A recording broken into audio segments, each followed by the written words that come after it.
You ready for me? Good morning, everyone. My name is Maya Luria with TMC for Seniors, and we are going to be doing a focus today for Diabetes Day. I have Maria Stewart here. She is a family nurse practitioner. She's certified by the American Academy of Nurse Practitioners, and she works on the Diabetes Education Team here at Tucson Medical Center.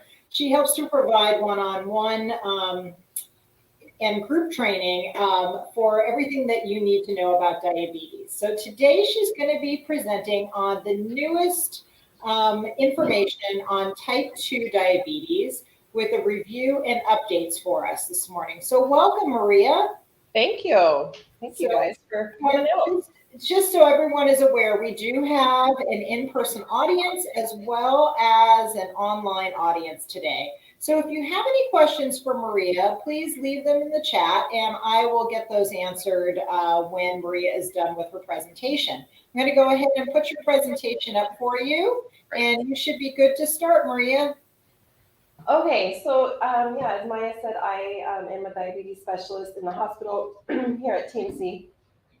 I'm a nurse practitioner. I've specialized in diabetes pretty much my whole 18-year career in healthcare, and I'm fairly new to Tucson. This will be my 4th year here. So this is cold to me now. I'm from Montana. So the first slide talks about the prevalence and cost of diabetes as a whole. Some of these statistics may have changed since then, but there's 32.4 million Americans with diabetes in 2018, and of that 32.4, only 1.6 million had the type 1, so that we used to call it juvenile diabetes, where you go on insulin right away. So the majority of the diabetics in America are type 2. And in 2017, it cost just the United States $327 billion related to lost productivity from people being out with their diabetes or in the hospital, and then direct medical costs. So $327 billion. Again, there's different types of diabetes. I talked about type 1, which we used to call juvenile diabetes. Adults can get it. I have diagnosed 3 people in their 80s in my career with type 1 diabetes. So we do that through certain lab tests. But type 2 is the most common. That is probably 98% of what I treat in the hospital. And then, of course, we have gestational diabetes, which is women who get it while they're pregnant, and then they have a higher risk for becoming type 2 later in life. But today we're going to focus on type 2 since that's 31 million of the people who have it. So who in here is familiar with a hemoglobin A1C test? Yeah? Oh, look at you. Okay, so that's the 3-month average of our glucose, right? And so that's usually what we use to diagnose it. Over the years, that we've lowered the number where we diagnose prediabetes so we can try and capture people earlier to start making some lifestyle changes. We can also still do 2 fasting blood sugars of 126 or greater will tell us if you're diabetic or not. Or if we take a blood sugar randomly, meaning sometime in the day, not fasting, and if you get 2 readings over 200, that can diagnose diabetes as well. So, but we tend to go with the A1C because that gives us a better overall picture, not just that one moment in time.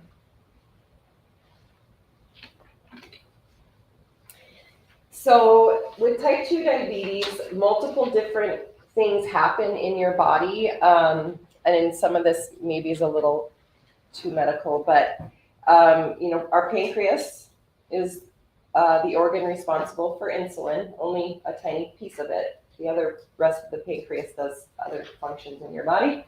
You have increased glucose production in your liver, which then causes increased glucose. And there's receptors that respond to insulin that have defects.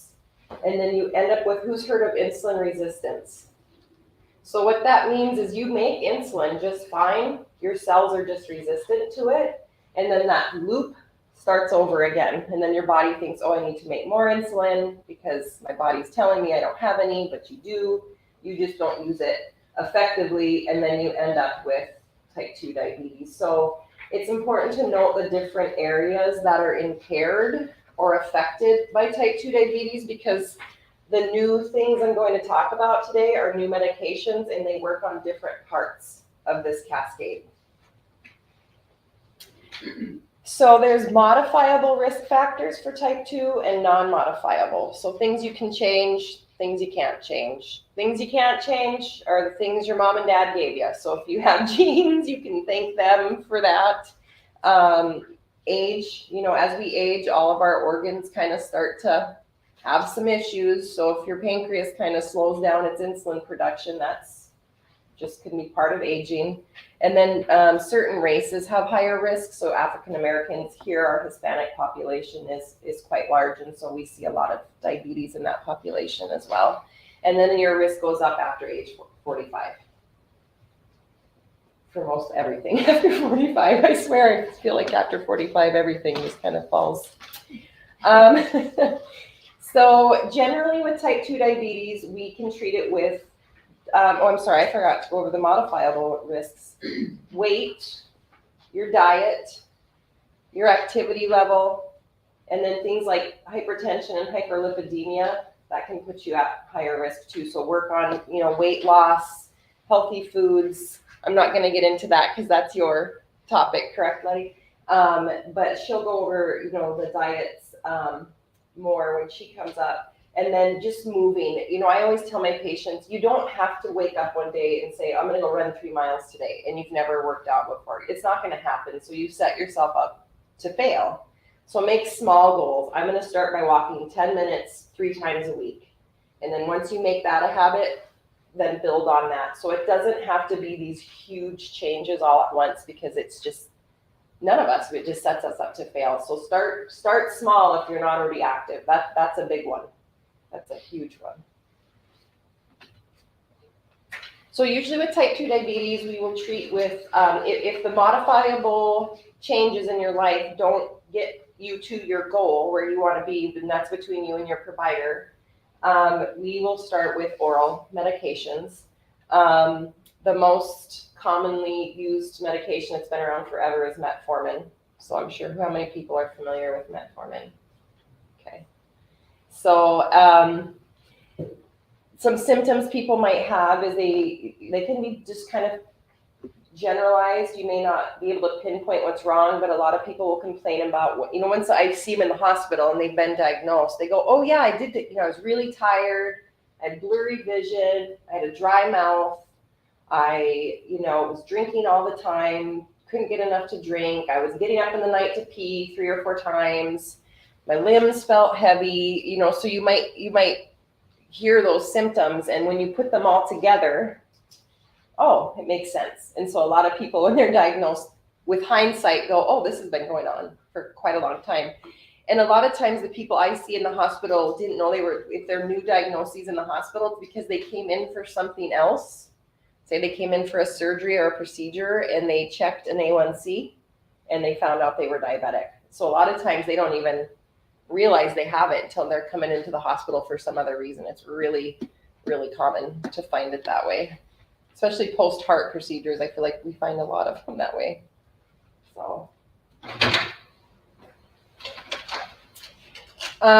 So this picture, I had originally made this presentation to get to medical residents, so I tried to take some of the stuff out. That was maybe a bit much, but remember that slide I talked about the different organs and, to keep in mind because the medications work in different places. So the liver, that fancy word, the biglanide, that's metformin. So metformin works on your liver to kind of cut back how much glucose you get, from there, and insulin also. And then other medications that insulin, and these are old medications. They're called TZDs, Actos pioglitazone. Is anybody familiar with that? I don't use TZDs. I think they need to just be taken off the market. I don't know how Nancy feels about that, but they can cause heart failure, like swelling in people who already have pre-existing heart failure. So I just don't even like to take the chance with them. They're old. And then the newer drugs that I'm going to talk about work on the pancreas and on the guts. So we'll get into those here in a minute. So like I said, metformin is the old medication, but it's a good one. So I mean, if we can get away with using it, it's a great medication. I usually start people at 500 once a day for a week, just to let your tummy get used to it, because the biggest complaint I get is GI problems, nausea, diarrhea. If you can stick it out, it usually will go away. And then I will titrate you up on your dose to get you to the max of 1,000 twice a day.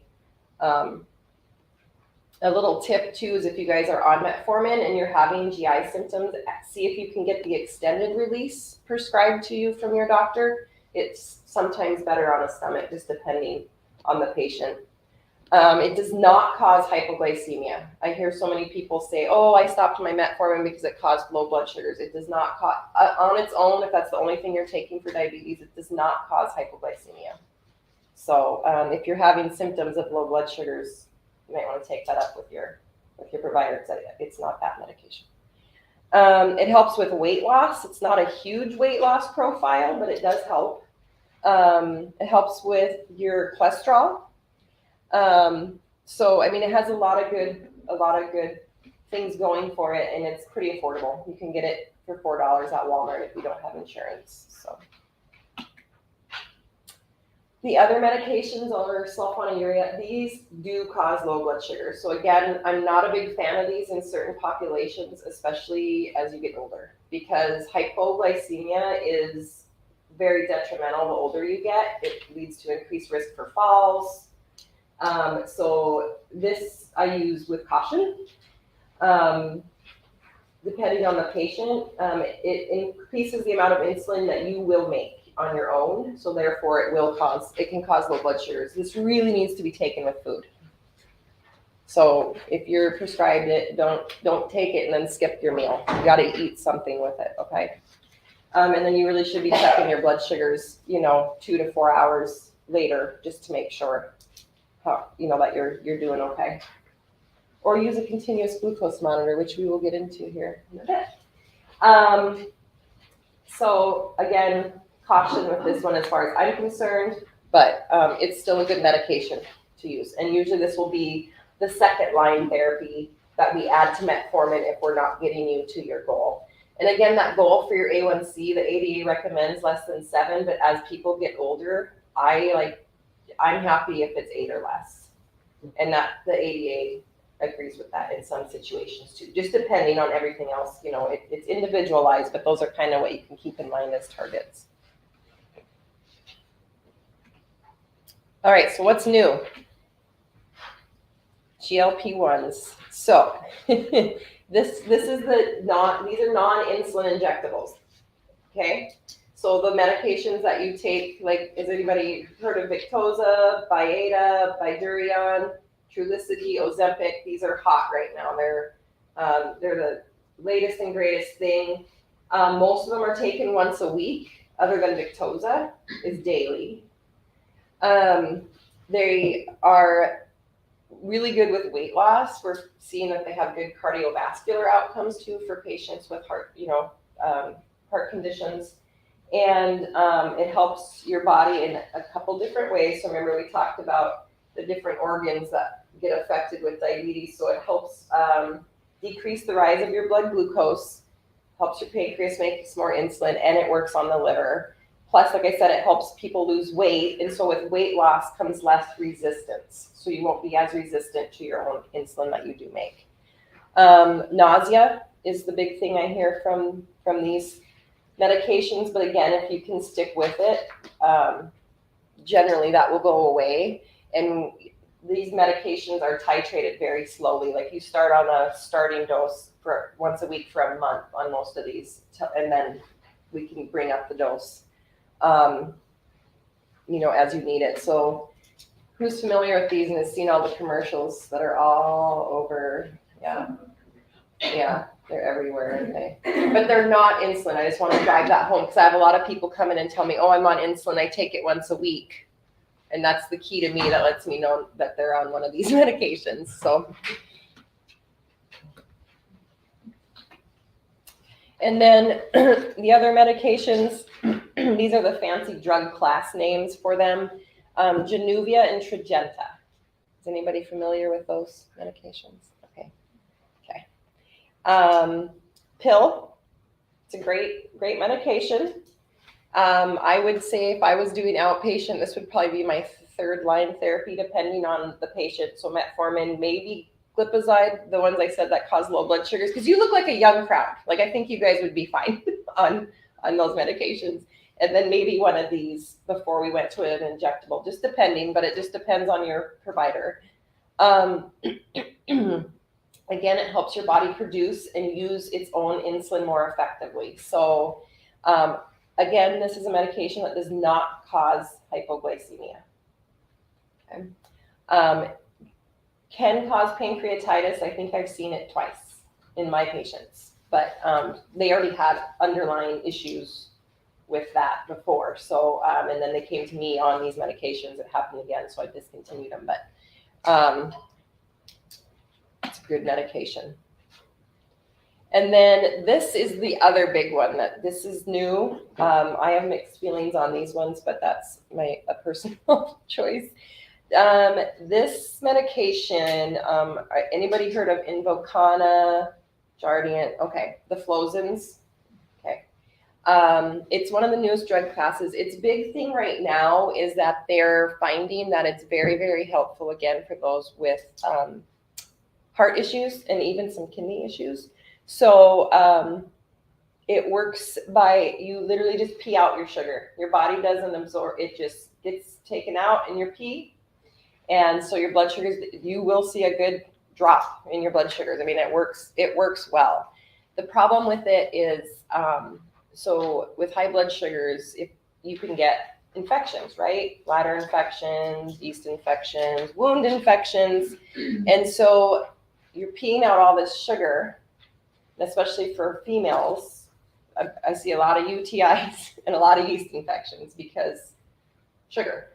And so you just got to be very careful with that. You know, make sure you're talking to your doctor if you're having a lot of those symptoms or side effects. Men can get bladder infections from it too. It's just more common in women. But if you're having a lot of those and you're on one of these medications, they end in Flozin, maybe go, oh, I should probably bring that up to my doctor that maybe this isn't the best medicine for me. But again, great medication for bringing down blood sugars. I mean, they work really, really well. They're spendy, so it's hard to find which one. I don't tend to prescribe them to people when they're leaving the hospital because I have no idea what their insurance is going to pay for. It's never up to me what people get. It's what your insurance will pay for. So, but again, they're new, so I'm hanging back and watching what's happening with them because they're really, really just starting to be used a lot just in the last year or so. And then, of course, we do have to use insulin in type 2s.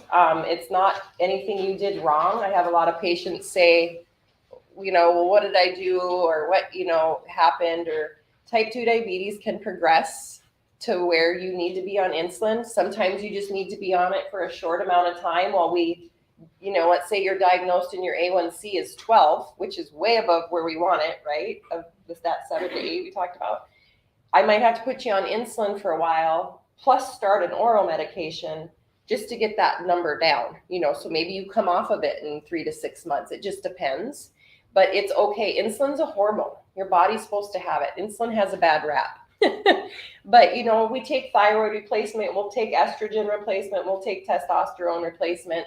This is no different. It's a hormone. You have to have it to live. You cannot live without it. So if your body's not making enough and you're doing all the things and you're taking your meds, and your A1C is still way above target, usually above double digits is where I start to look. If you're on all the things we talked about and you're still not at your goal, you might have to go on insulin, and that's okay. It's nothing you did wrong. Your pancreas needs a little help, okay? Sometimes you can just get away with 1 shot a day. Sometimes you might have to have 2 different types of insulin. There's long acting, which is this gray pen on the bottom, and then there's quick acting, and you can now get insulin in pens. So that picture of the pens, and then just little tiny needles go on the end, and you just dial it to the dose your doctor tells you to take and be on your way. So it's important to keep that in your head about the insulin, because like I said, it really does have a bad reputation, and it shouldn't, because a lot of people don't realize it's a hormone, so we're just replacing something your body needs to function. So don't beat yourself up if you ever have to be on it, okay? It's our friend. And of course, insulin, I should say, its only side effect is low blood sugars. So I've had people tell me they're allergic. I've had people tell me, I don't know how you feel about that, Nancy, but it's just not a thing. It's yes. Yeah, real quick here, if you want to keep the blood sugar down low, then what is the bad effect of the Humalog or the insulin? I don't get the connection that you're trying to do. Well, I want you to keep your blood sugar at a normal level, but I don't want you hypoglycemic, so under 70. So that's when people start getting that shaky, sweaty. So those are danger signals if you're on certain medications, because if you don't eat something when you're below 70 and you're on insulin, let's say, you're going to keep dropping probably, and then you can go unconscious. So that's what I mean by hypoglycemia. You're under target. Okay. Yep. And that needs to be treated with, does anybody know the rules of 15 for lows? 15 of juice, like 15 grams of carbohydrate or sugar. So juice, like 4 ounces of juice, soda, those things. So if you're on insulin or those pills that I said, the glimepiride and the glipizide, you need to carry stuff on your body, like in your purse, in your pockets. If you're a man, you have to have some form of sugar on you, glucose tablets, because if that happens, you need to correct it. But for the most part, yes, we're putting you on these meds to keep your blood sugar at target, but think of it like Goldilocks. We don't want it too low or too high. I just want it just right. So when you hear the word hypo, it's really like a negative term. It's a negative term. Okay. Yep. Hypo we don't like. Or hyper. We want you. Glycemic is the word we're looking for. Yep, that's a good question. And then new in technology, insulin pumps have been around for quite a while, but there's new, coming out. There's what we call closed loop, meaning it's trying to act like a pancreas. So the patient has an insulin pump on them. I thought I did pictures, but no, those are CGMs. It's a continuous, the insulin goes on just subcutaneously. It's not surgically implanted. It's just like a little tube that connects to it looks like a pager kind of that patients wear, and they fill it with the quick acting insulin. And it'll last about 3 days, and then they have to change all the stuff out and put it on again. A diabetes specialist programs those pumps with settings of how much insulin the pump is to give to the patient. Your insurance doesn't pay for diabetic 2, only diabetic 1 on these, am I right? It depends on your insurance. I do have type 2s that are on insulin pumps and continuous monitors. Yeah, it just depends on your insurance. Yep. Usually to get one of these, you have to be on what we call multiple daily injections. So you're taking insulin. Yeah, if you're just on metformin, you're probably not going to get it covered, but you can always try. Depends on your insurance. I have a lot of type 2s on pumps and CGMs. I'm looking at, because they do outpatient. So we have a lot actually, because like I said, it progresses. And eventually if you've had type 2 diabetes for 20, 30 years, you're probably going to end up on some insulin. And so you may see this stuff. I hope you don't, but if you do. And then the continuous glucose monitors are changing the game. There's a representative out here in the hallway who will have come, or I'll send you to her booth to talk to you about one of them.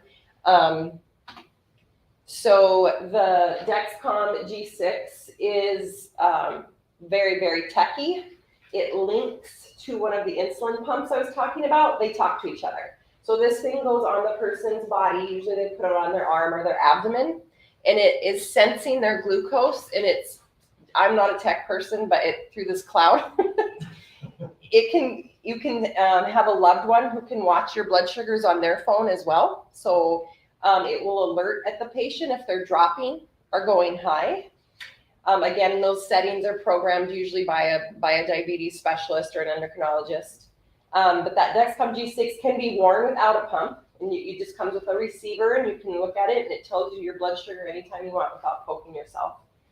The Dexcom will stay on your arm for 10 days, and then you switch it up and just move it around every 10 days. The chip, the little gray piece, actually locks in. That lasts for 3 months, but the little piece that goes on your arm is 10 days. This is the Libre. This is who is out in the hallway. It's even smaller now. That's it's literally the size of like 2 pennies if you stack them on top of each other. But these just go on your arm. Again, just like when I say subcutaneously, it just goes like kind of into your little fat underneath your arm. And there's no needle that stays in your body. It's just a little like catheter thingy, if you will. It's kind of like an eyelash is what I call it. And this one's good for 14 days. And it comes with a little monitor. Well, the newer one doesn't, but the older one does. Or you get an app on your phone. So if you're not techie, ask your kids or grandkids to help you download the app on your phone. And again, it's monitoring your blood sugar, sending that data to your phone, and it just, without having to poke your finger. And you can alert for lows, highs. So this is changing the game, because a lot of people with diabetes, the biggest complaint is finger sticks. And so if you're not checking your finger sticks, maybe you don't take your medication because you didn't know what your finger stick was, and then you go to your doctor and your A1C is 10. And it's because it all comes back to you just didn't want to poke your finger 4 or 5 times a day, right? I mean, nobody does.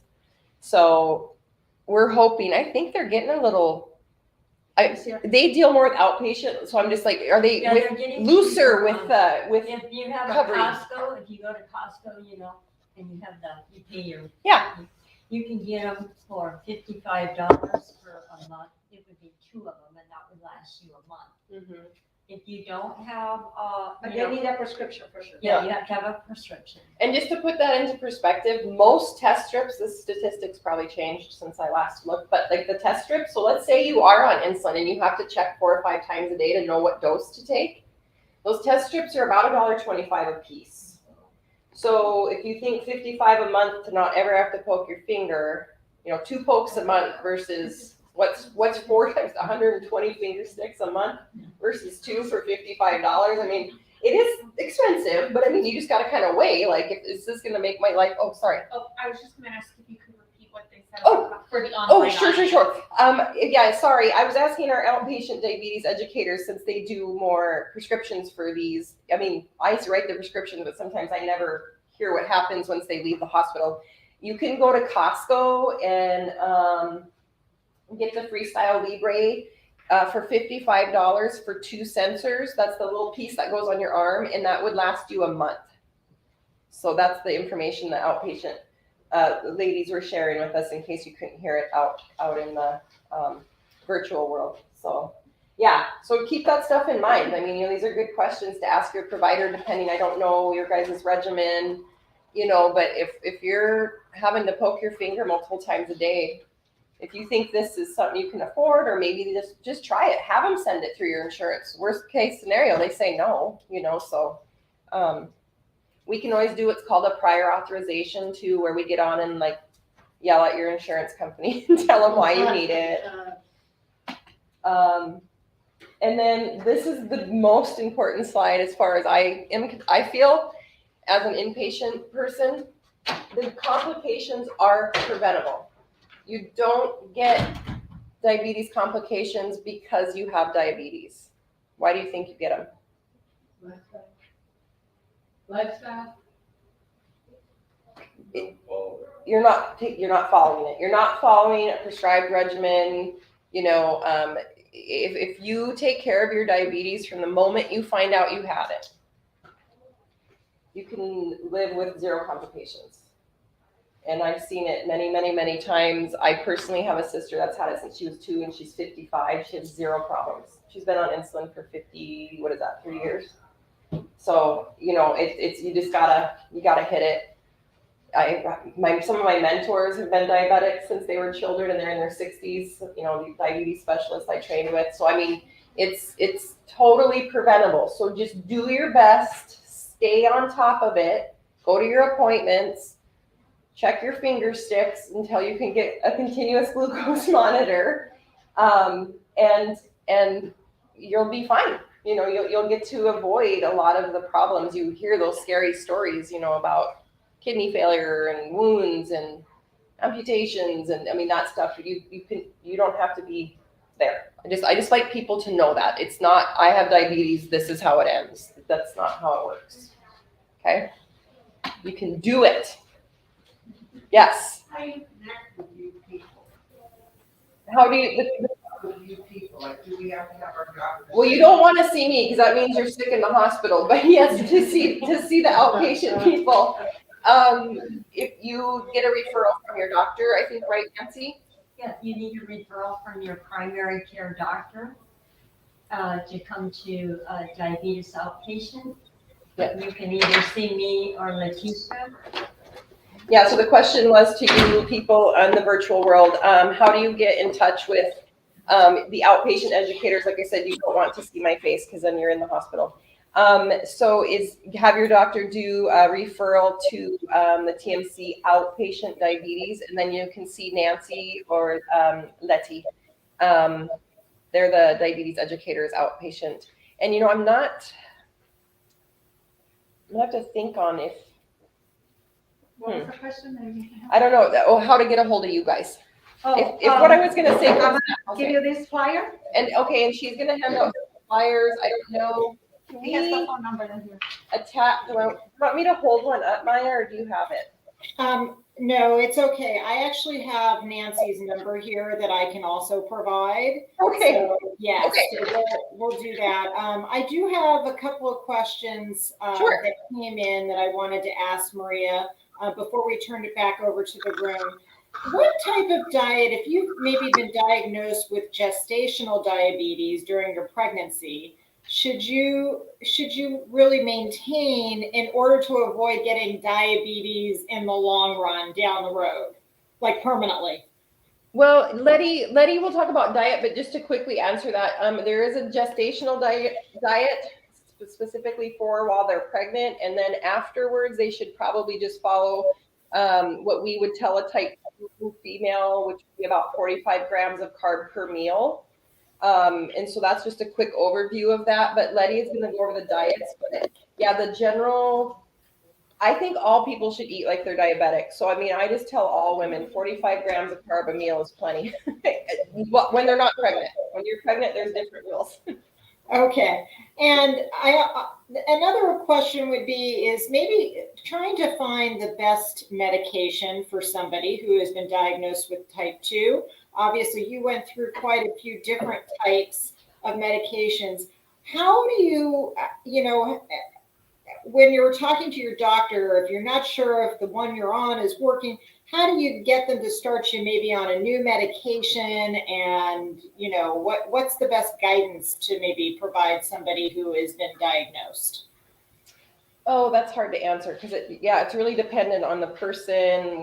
When they're diagnosed, is their A1C just barely at 6.5, which is when we diagnose, or is it 10 or 11? So if it's a new diabetic, it's really going to depend on where they fall in that range as far as what we start. Most people, I'm hoping most providers are following the recommendations by the American Diabetes Association, because that's kind of what guides us as far as, this is where I should start with medicine. This is what I should go to next.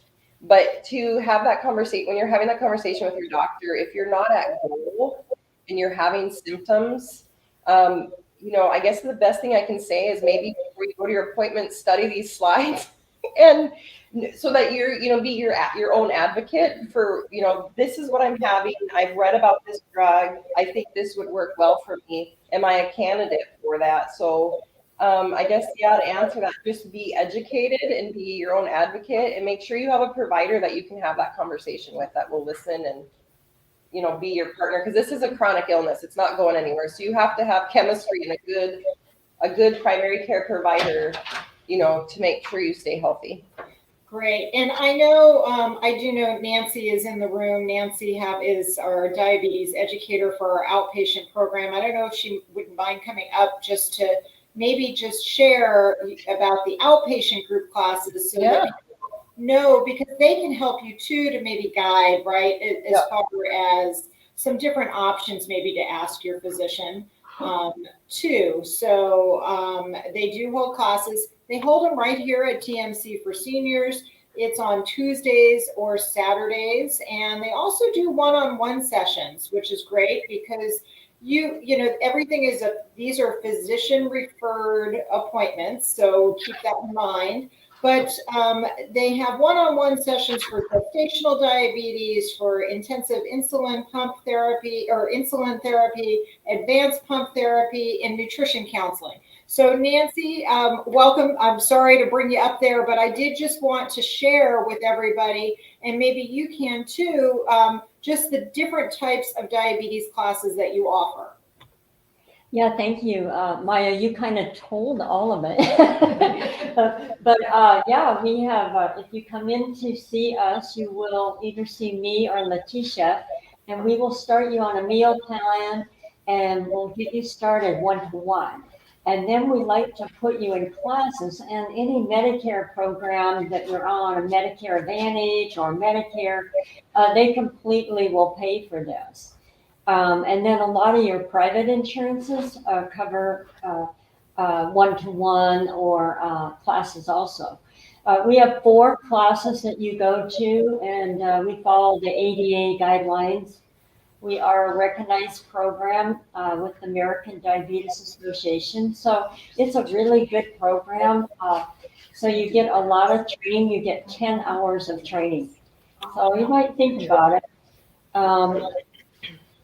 Also, TRICARE is pretty good. I mean, a lot of people. Yeah, TRICARE, your TRICARE they cover. Most insurance plans do cover. And we do have, if you have no insurance, we have Journey for Control, which is 4 classes for people that are either pre-diabetes or you have no insurance. We have that. So we have something for everybody. So great. And then just let me just share your phone number as well, Nancy, in case somebody has questions, right? They can reach out to you to find out what the best fit would be, I guess, as well, right? Right. So that number is 520-324-3526. And I will put that up during our next session as well. We'll have that running so that people have that. They can also give us a call here at TMC for Seniors if they are interested in Journey for Control. We take those appointments, or we have the registration set up here, and that class happens every other month. So we're in a session right now, so the next one would be in January. Our number here is 324-1960 with a 520 area code. So another thing, I was just going to say one more thing. You know, if you're interested in the continuous glucose meter and you're just not sure you could start it yourself, Letitia and I can help you get it on your phone. We can help you learn how to put it on. You know, we can do that for you also.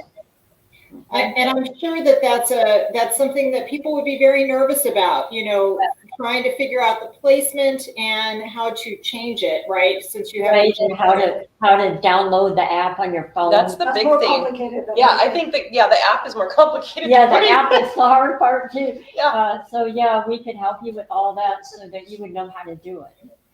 So amazing technology that we're now seeing, you know, to think about what it used to be like, and now, you know, you're not having to hopefully stick yourself, you know, 4 and 5 times a day. You can look at your phone to hopefully read some of those numbers and adjust accordingly. So it really is amazing how far we've come in, you know, in our, in what we can provide for somebody with diabetes. So it's very impressive. So I want to thank you both for being here and sharing.